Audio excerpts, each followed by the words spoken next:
Friends movie start అవగానే ఇది fact channel కదా మర్చిపోయాను. ఇప్పుడు మనం ఒక ఇన్సిడెంట్ గురించి మాట్లాడుకోబోతున్నాం. మీకు స్నాప్ చాట్ తెలుసు కదా, నేను ఎప్పుడు వాడలేదు అనుకోండి, ఎప్పుడు ఇన్స్టా రీల్స్ చూస్తుంటాను. ఇక్కడ కనిపిస్తున్న ఆదిత్య అనే ఈ అబ్బాయి ప్లేన్ ఎక్కి ఆడుకో వెళ్తున్నాడు. పాపం ప్లేన్ ఎక్కగానే మనోడికి పాపం హైజాక్ సినిమాలు ఎక్కువగా చూస్తాడేమో, వాళ్ళ ఫ్రెండ్ కి ఓ మెసేజ్ పెట్టాడు. నేను ఇప్పుడే ప్లేన్ ఎక్కాను, అయితే నీకు ఇన్ని సంవత్సరాల నుంచి నేను ఒక విషయం చెప్పడం మర్చిపోయాను నీకు. నిజానికి నేను ఒక తాలిబాన్ మెంబర్ ని, ఆతంకవాది యొక్క హెడ్ ని. ఇప్పుడు ప్లేన్ స్టార్ట్ అవగానే బాంబు వేసేసి ప్లేన్ మొత్తం లేపైపోతాను నేను అని చెప్పి వాళ్ళ ఫ్రెండ్ కి మెసేజ్ పెట్టాడు. అది విన్న వాళ్ళ ఫ్రెండ్ ఏమన్నాడంటే, నువ్వు తాలిబాన్ టీం మొత్తానికి హెడ్ అయితే నీ కింద పనులు లేవంటారా, నువ్వే డైరెక్ట్ ప్లేన్ ఎక్కి బాంబు పెట్టడం ఏంది అని అటు సైడ్ నుంచి వాళ్ళ ఫ్రెండ్ రిప్లై ఇచ్చాడు. అంటే పాపం పిల్లలు పిల్ల కబుర్లు ఏవో చెప్పుకుంటూ ఉన్నారులేండి. కాకపోతే ఇక్కడ దరిద్రం ఏంటంటే మనోడు మొబైల్ ఇంటర్నెట్ వాడుకోకుండా ఫ్రీగా వస్తుందని చెప్పి ఎయిర్పోర్ట్ వైఫై ఆన్ చేసి మెసేజ్లు చేయడం స్టార్ట్ చేశాడు. ఏముంది ఎయిర్పోర్ట్ ఫ్యాకల్టీ వాళ్ళకి వెంటనే ఆతంకవాదులు, ప్లేన్లు, బాంబులు లేపేయడాలు, ఇన్ని రకాల కోడ్ వర్డ్స్ అన్ని తగిలాయి. దాంతో వీళ్ళ మైండ్ ఇటు పడింది, మెసేజ్ చూసేది. కానీ అప్పటికే బాగా లేట్ అయిపోయింది. పంపదీసి ఆ బొడ్డోడు నిజంగానే బాంబు పెట్టి లేపేసాడా ప్లేన్ అంటే అంత లేదులేండి. ప్లేన్ వెళ్ళిపోయింది అంతే. వీళ్ళు ఏ యాక్షన్ తీసుకోకముందే ప్లేన్ ఎగిరి వెళ్ళిపోయింది. అలా గాల్లోకి వెళ్ళిపోయిన తర్వాత ఎయిర్పోర్ట్ వాళ్ళంతా మెసేజ్ చూశారు. ఇప్పుడు ఆ ఎయిర్పోర్ట్ సిబ్బంది వాళ్ళు ఎలాగైనా తాలిబాన్ హెడ్ ని పట్టుకోవాలి, ఎవరికి ఏం జరగకుండా చూసుకోవాలి అని ఆత్రంలో వెంటనే 2 ఫైటర్ జెట్లని వీళ్ళు ప్లేన్ వేసుకొని పోతున్నారు కదా, ప్లేన్ వెనకాలే పంపించారు. ప్లేన్ సేఫ్ గా నెక్స్ట్ స్టేషన్ లో ల్యాండ్ అయ్యేదాకా ఫైటర్ జెట్లు వెనకాల ఫాలో అవుతూనే వచ్చాయి. ఆతంకవాది యొక్క హెడ్ తొందరపడి ఏమైనా చేసేస్తాడేమో అని చెప్పి భయంతో ఆ ప్లేన్ ఇంకా ల్యాండ్ అవగానే పాపం వెంటనే మనోడిని పట్టేసుకున్నారు. పట్టేసుకుని కేసు ఫైల్ చేసి తీసుకుని వెళ్ళిపోయారు. అంటే ఓవరాల్ గా చూసుకుంటే పిల్లోడు చేసింది అంత పెద్ద తప్పని కాదు. నేను చెప్పాలంటే ఆ అబ్బాయి పొజిషన్ లో నేనుంటే నాకున్న నోటి దోలకి, నేను వాగే వాగుడికి ఎయిర్పోర్ట్ వాళ్ళకి హార్ట్ అటాక్ వచ్చేసి ఫైటర్ జెట్ ని వెనకాలే ఫాలో చేయడం కాదు, ఆ ఫైటర్ జెట్ నా మీదకి వేసేసేవాళ్ళు. అంత వాగుదానని మీకు కూడా తెలుసు. పిల్లోడు ఏదో కామెడీగా వాళ్ళ ఫ్రెండ్ తో పాటు మాట్లాడుతున్నాడు. కానీ ఇలాంటివి ఎయిర్పోర్ట్ లో అసలు మాట్లాడకూడదని చెప్పి అతని మీద కేసు పడింది. జైలు శిక్షలో అలాంటివి ఏమి ఉండవు కానీ ఫైన్ పడే ఛాన్స్ ఉంది. బొక్కలో యాప్ కాకపోతే ఆ స్నాప్ చాట్ మెసేజ్ ఎవరు పెడితే వాళ్ళు అంత ఈజీగా చదివేయగలవా? వాట్సాప్ లో మాది ఎండ్ టు ఎండ్ ఎన్క్రిప్టెడ్, మీరు తప్ప పక్కన వాళ్ళు ఎవరు చదివే ఛాన్స్ లేదని చెప్తుంటారుగా. స్నాప్ గార్డ్ ఆ ఫీచర్లు ఏం పెట్టుకోలేదా? ఎవడన్నా చదువుకోవచ్చు. అయితే సర్లేండి, ఒక ఎందుకు చెప్పాలంటే ఇన్సిడెంట్ నా కోసమే జరిగినట్టుంది. అంటే ఇప్పుడు దాకా నేను ఎప్పుడు ప్లేన్ ఎక్కలేదు కదా, ఎక్కుంటే ఇట్లాంటి గజ్జి మెసేజ్లు చాలా చేసి ఉండేవాడిని. ఇంకా నోరు మూసుకొని ఉంటాంగా. అయితే ఈ ఇన్సిడెంట్ గురించి మీరేమంటారో కామెంట్స్ లో చెప్పండి. ఫ్రెండ్స్, ఇప్పుడు నేను మీకు ఈ ప్రపంచంలోని అత్యంత అగ్లియెస్ట్, చండాలంగా కనిపించే ఫిష్ ని చూపిస్తున్నా. దీన్నే బ్లాబ్ ఫిష్ అని పిలుస్తారు. ఈ పాటికి చాలా సార్లు చూసుంటారు, వరల్డ్ లోని అగ్లియెస్ట్ యానిమల్ అని. చూడడానికి చాలా వరస్ట్ గా ఉంది కదా, కానీ ఇప్పుడు నేను మీకు దీనికంటే వరస్ట్ జీవిని చూపిస్తా. ఈ పాటికి మీరు కూడా చూసే ఉంటారు, ఎవరో కాదు మనమే. కాకపోతే మనం అందరం కలిసి ఒకసారి అద్దంలో మౌనం చూసుకోవాలి. దీన్ని అనే ముందు వరస్ట్ ఇన్ ద వరల్డ్ అని చెప్పి ఎక్కడ చూసినా ఫిష్ గురించి చేస్తున్నారు. ఎందుకు అంత లాభం తిడుతున్నాం అంటే, ఈ బ్లాబ్ ఫిష్ అనేది ఉంది, ఈ ఫిష్ అనేది నార్మల్ గా ఉండే జీవి కాదు. అంటే మామూలు నీళ్ళల్లో, స్విమ్మింగ్ పూల్ లో చేపల సేవలో తిరుగుతాయి ఆ టైప్ చేప కాదు. నిజానికి ఇది ఒక డీప్ సీ క్రీచర్. అది నార్మల్ గా ఉండే నేచురల్ ఎన్విరాన్మెంట్ కాదు, సముద్రంలో కొన్ని వేల అడుగుల లోతులో ఉంటుంది. అంతకుముందు మీరు కూడా న్యూస్ లో ఇన్నుంటారు కదా, అన్ని మధ్య ఒక 5 సముద్రం అడుగులోకి, వేల అడుగుల లోతులోకి వెళ్ళేదని. ఆ డీప్ సీ లోకి ఏముందో చూడడానికి పోయి అక్కడున్న ప్రెజర్ కి తట్టుకోలేక వాళ్ళు వెళ్ళిన ఆ వెహికల్ బాక్స్ ఏముందో అది కుంగి కుషిచ్చిపోయి లోపల ఉన్న వాళ్ళందరూ పోయి పాపం. ఎందుకంటే ఆ లోపల కండిషన్, ప్రెజర్ ఆ రేంజ్ లో అంత డిఫరెంట్ గా హెవీగా ఉంటది. ఈ ఫిష్ కూడా అదే ఎన్విరాన్మెంట్ లో అక్కడ బతుకుతుంటది. మనం అది ఉండే ఎన్విరాన్మెంట్ లోకి వెళ్ళి నార్మల్ గా చూసామంటే ఆ ఫిష్ చాలా సింపుల్ గా చూడడానికి పర్ఫెక్ట్ గానే ఉంటది. ఆ దారుణమైన కండిషన్ ని రెజిస్ట్ చేసుకునేలాగా ఆ బాడీ డెవలప్ అయ్యింది.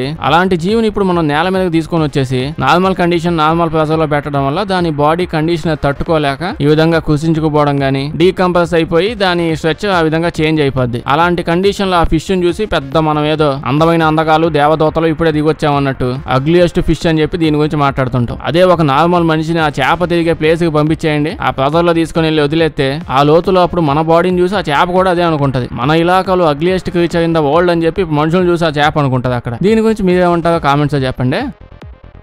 అయితే ఈ విధంగా డిఫరెంట్ గా, మిస్టీరియస్ గా ఏమున్నా మనకి ఇంట్రెస్టే కదా. అయితే వీటన్నిటికంటే బీభత్సంగా మనకి ఇంట్రెస్టింగ్ తెప్పించే ఒక ప్లేస్ ఉంది. అదే అమెరికాలో ఉన్న ఏరియా 51. ప్రపంచంలో దాని మీద క్రియేట్ అయినన్ని మిస్టీరియస్ థియరీస్ గానీ, థింగ్స్ గానీ ఏమీ లేవు. చాలా మందికి అది అమెరికాలోని ఒక మిలిటరీ బేస్ అన్న విషయం తెలిసే ఉంటది. అలాంటప్పుడు ఎందుకు దాని మీద అన్ని థ్రిల్లర్ విషయాలు క్రియేట్ అయ్యాయి, ప్రపంచంలో అన్ని దేశాలు దాని గురించి తెలుసుకోవాలని ఎందుకు ట్రై చేస్తుంటారు అనే డౌట్స్ మనకు ఉంటాయి. ఇది ఎక్స్ప్లెయిన్ చేయడానికి కుక్కు ఎఫ్ఎం వాళ్ళు మన తెలుగు లాంగ్వేజ్ లో ఏరియా 51 అనే ఒక అద్భుతమైన ఆడియో బుక్ ని తీసుకొని వచ్చేది.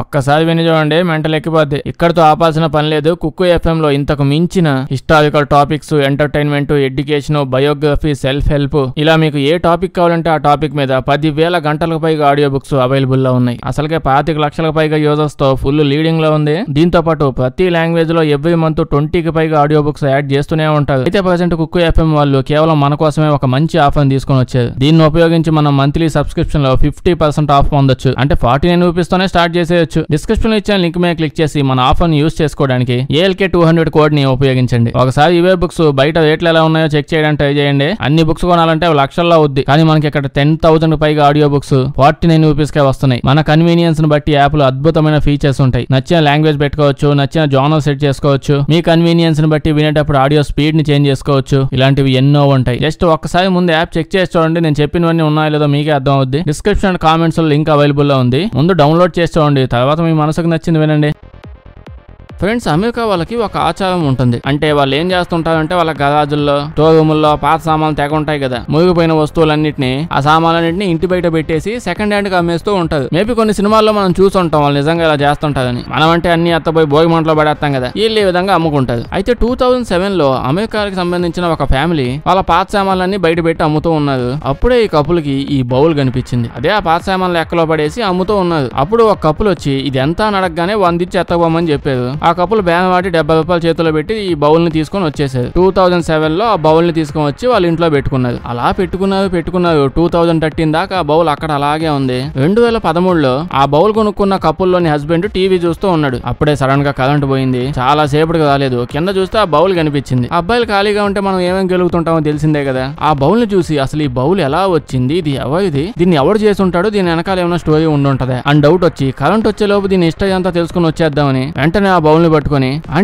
యాంటిక్ సామాన్లన్నీ అమ్ముతుంటారు కదా, డైరెక్ట్ గా అక్కడికి వెళ్ళిపోయాడు. యాంటిక్ షాపులు ఇండియాలో ఉండవు కానీ బయట దేశాల్లో తగ్గనిపిస్తాయి ఏందో. సో యాంటిక్ సామాన్లు అతను దగ్గరికి పోయి ఆ బౌల్ ని చెక్ చేయించాడు. అతను దాన్ని టెస్ట్ చేసిన వెంటనే కళ్ళు పడిపోయాడు. ఎందుకంటే అతని లైఫ్ లో ఇంత పాత సామాను ఎప్పుడు చూడలేదంట. ఆ బౌల్ నిజంగానే ఎప్పటిది కాదు. సాంగ్ డైనస్టీ అనే చైనా సామ్రాజ్యానికి సంబంధించిన ఒక రాజుల వాళ్ళది. వాళ్ళు దీన్ని వాడేవాళ్ళంట. ఎందుకు వాడేవాళ్ళు తెలియదు కానీ అప్పటిది ఇది. అది కూడా ఎప్పుడు అనుకుంటున్నారు, 900 1000 సంవత్సరం అయింది. మరి వాడికి కొన్న ఇన్నేళ్ల తర్వాత దీని గురించి తెలుసుకోవాలని చెప్పి మూడు ఎందుకు వచ్చిందో మరి. అలా పోయి తెలుసుకున్నాడు. అతన్ని అడిగాడు, ఎంత దాకా పోయిద్ది అంకుల్ ఇది, దీన్ని అమ్మితే ఎంత వచ్చింది అంటే, దీనికి మినిమం లో మినిమం ఎక్కడికి పోయి అమ్మినా దీనికి 2.5 కోట్లైనా ఇస్తారని చెప్పి అతనికి చెప్పాడు. వీడు వెంటనే వెళ్లి ఆ బౌల్ చూపించి ఈ విషయం వాళ్ళ ఆవిడకి చెప్పాడు. వాళ్ళ ఆవిడ అది విన్న నెక్స్ట్ సెకండ్ నుంచి అమ్మాయి అమ్మాయి అమ్మాయి అమ్మాయి అమ్మాయి అని ఒకటే గోల. ఇంకీడ ఆ పాట ఏం లేక అమ్మేద్దామని చెప్పి వెంటనే దాన్ని తీసుకుని వెళ్ళి ఒక పెద్ద ఆక్షన్ లో పెట్టాడు. దాన్ని పెట్టిన తర్వాత దాని విషయం తెలిసిన తర్వాత ఆక్షన్ లో నడుస్తూనే ఉంది. లాస్ట్ కి ఎంత కమ్మేదో తెలుసా, దాన్ని 17 కోట్ల రూపాయలుగా బౌల్ నమ్మేదంటే ఇల్లు. నాకు తెలిసి ఆ తర్వాత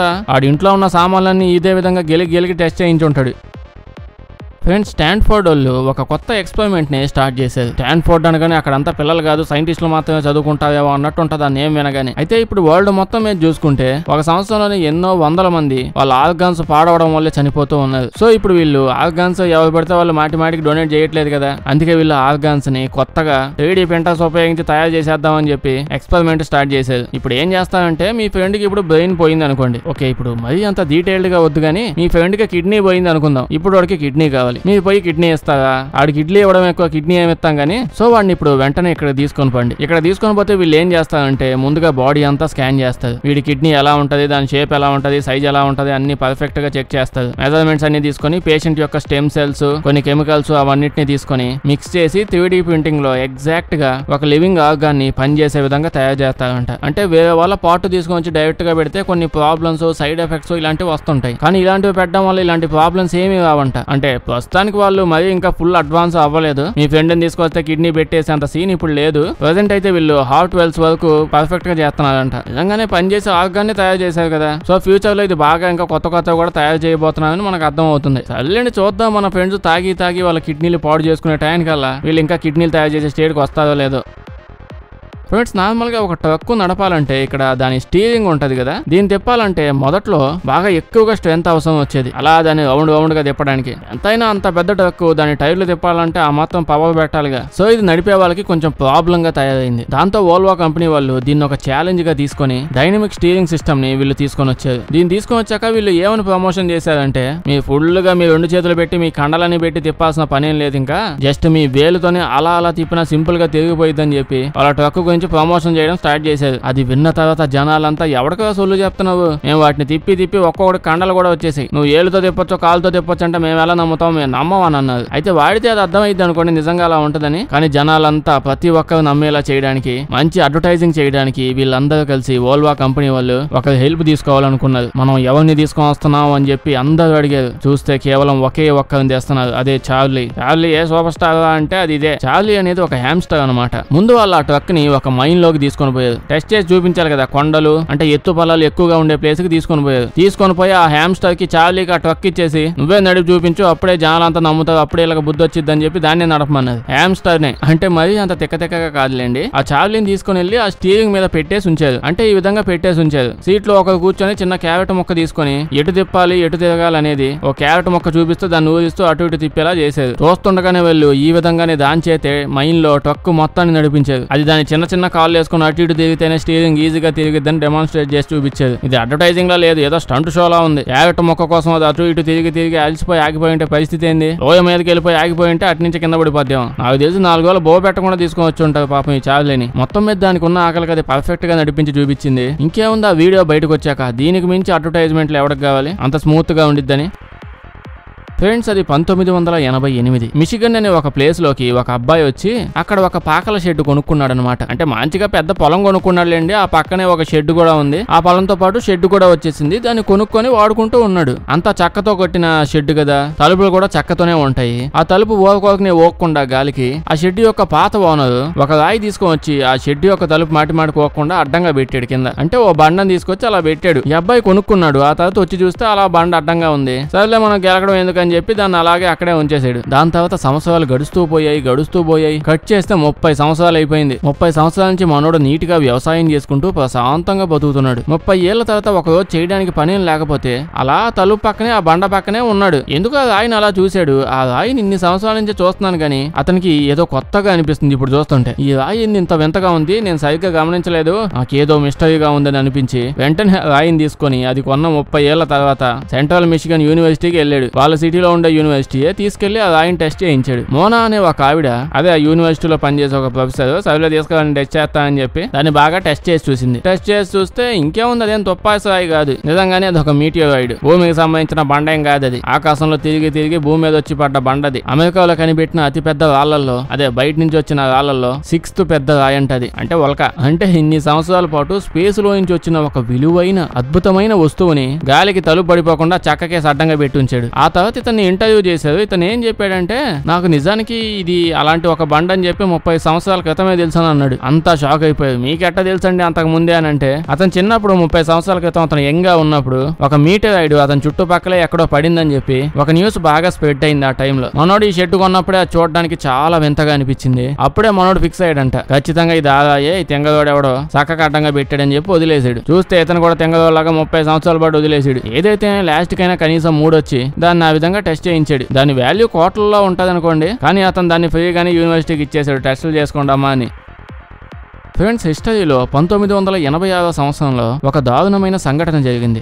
పిచ్చెక్కించేసే సంఘటన అదే అండి, చెర్నోబల్ రష్యాలోని ఒక పవర్ ప్లాంట్ అణుబాంబుకు సంబంధించిన న్యూక్లియర్ పవర్ ప్లాంట్ పేలిపోయింది కదా. మనం దీన్ని చాలా సార్లు దీని గురించి విన్నాం. వినడానికి అది నార్మల్ గా అనిపిస్తున్నా దీని ఎఫెక్ట్ ఏ రేంజ్ లో ఉంటుందో కంపేర్ చేసుకుంటే ఇప్పుడు అమెరికా యాదవ్లో బాంబు తీసుకుని పోయి జపాన్ మీద పడేసారు, గుర్తుందిగా. ఒకటి కాదు కదా, బండోడు పుట్టోడు అని చెప్పి 2 పడేసారు. ఆ 2 అణుబాంబుల నుంచి ఎంతైతే రేడియేషన్ ఎఫెక్ట్ బయటకు వచ్చిందో దానికంటే దాదాపు 400 టైమ్స్ 400 టైమ్స్ ఎక్కువ రేడియేషన్ ఎఫెక్ట్, ఆ బ్లాస్ట్ ఎఫెక్ట్ అనేది ఈ చెర్నోబిల్ లో జరిగింది. ఎప్పుడు 1986 ఆ టైంలో. అంత బీభత్సమైన ఇన్సిడెంట్ అది. ఒక్కటేస్తేనే ఆ రకంగా ఉంది. అలాంటిది 400-500 తీసుకెళ్లి పడేస్తే అట్టుంటది. అలాంటిది జరిగింది అక్కడ. ఆ తర్వాత దాని చుట్టుపక్కల దాదాపు 30-40 కిలోమీటర్ల దాకా ఫుల్ గా క్లోజ్ చేసి పడేసాయి అనుకోండి. ఇప్పటికీ దాదాపు క్లోజ్ లోనే ఉంది. మొత్తం మీద జనాలు ఇక్కడికి మళ్ళీ వచ్చి ఇక్కడ ఉండాలి, హ్యాపీగా మళ్ళీ బతకాలి అంటే ఇక్కడ ప్రశాంతంగా ఉండడానికి ఎన్ని సంవత్సరాలు పట్టిద్దో చెప్పండి. అస్సలు గెస్ చేయలేము. ఎందుకంటే 20,000 సంవత్సరాలు పట్టిద్ది మళ్ళీ ఏమైనా మనిషి ఇక్కడ మామూలుగా బతకడానికి. ఆ ప్లేస్ లో 20,000 సంవత్సరాలు అంట. అప్పటికి అందరం కలిసి భూమిని కూడా నాశనం చేసేస్తాం చూడండి. ఈ ఇన్సిడెంట్ తర్వాత ఆ గవర్నమెంట్ సైంటిస్టులు గానీ ఎవరిని అక్కడికి అసలు అలౌ చేయలేదు. కానీ 2011 లో సర్లే అమ్మా ఏమైనా పోయి రీసెర్చ్ లాంటివి ఏమైనా చేసుకోవాలంటే చేసుకోండి అని చెప్పి పర్మిషన్ ఇచ్చింది. దాని తర్వాత అక్కడి నుంచి వచ్చిన ఒక్కొక్క ఫోటోని ఒక్కొక్క మిస్టరీని చూస్తే జనాలు షాక్ అయిపోయారు. అంటే అంత దారుణంగా ఉంది అక్కడ సిచ్యువేషన్. చాలా ఫోటోలు వచ్చాయి కానీ వీటిలోనే ఒక భయంకరమైన ఫోటో ఇది. ఈ ఫోటో వచ్చిన దగ్గర నుంచి ప్రతి ఒక్కరు దీన్ని క్లా ఆఫ్ డెత్ అని పిలవడం స్టార్ట్ చేసేది. చావు కుక్కేమంట. ఆ టైంలో దీన్ని ఎందుకు వాడేవంటే న్యూక్లియర్ ప్లాంట్ మొత్తం ఉన్నది పగలగొట్టేయడానికి, అణుబాంబుల యొక్క వేస్ట్ మొత్తం తీసి పడేయడానికి ఈ క్లాని యూజ్ చేసేది. ఇది ఒక బండికి ఉండే మెకానికల్ క్లా. పెద్ద వస్తువులను పట్టుకుని తీయడానికి వాడతారు. శుభ్రంగా వాడిన తర్వాత ఆ తర్వాత తీసుకొని పోయి ఆ సిటీ దగ్గరకే కొంచెం దూరంగా పడేసేది. సైంటిస్టులు అంతా ఆ తర్వాత అక్కడికి వెళ్ళి చెక్ చేశారు కదా, అన్ని ప్లేసెస్ నుంచి వచ్చే రేడియేషన్ కంటే ఈ క్లా నుంచి వచ్చే రేడియేషన్ బేభత్సంగా ఉందంట. ఎంత బేభత్సంగా అంటే దాని పక్కన పోయి కొన్ని గంటల పాటు నుంచున్నారు అనుకోండి ఎవరైనా మనిషి, ఇంకాసేపు నుంచోవాల్సిన పని ఉండదు. పడుకో కూడా డైరెక్ట్ గా పైకి వెళ్ళిపోతుంది. చేయాల్సింది ఏం లేదు, దాని పక్కన నుంచుంటే చాలా డైరెక్ట్ గా పైకి వెళ్ళిపోవడానికి. అంత భయంకరమైన రేడియేషన్ లోపల నుంచి వస్తా ఉంది బయటికి. తప్పు లేదు, క్లాప్ తెత్తే ఇది. దీని గురించి మీరేమంటారో కామెంట్స్ చెప్పండి. వీడియో నచ్చుంటే లైక్ చేయడం మర్చిపోకండి. బాగా నచ్చుంటే మీ ఫ్రెండ్స్ కి షేర్ చేయండి. అలాగే సబ్స్క్రైబ్ చేయడం మర్చిపోవద్దు. దీంతో పాటు కుక్కు ఎఫ్ఎం యాప్ ని డౌన్లోడ్ చేసుకోండి. ప్రతి వీక్ కొత్త ఆడియో బుక్స్ మనకు నచ్చిన లాంగ్వేజ్ లో పెడుతున్నారు. దీని లింక్ ఇంకా కూపన్ కోడ్ డిస్క్రిప్షన్ లో పెట్టాను, ఒకసారి చెక్ చేసి చూడండి. Thank you.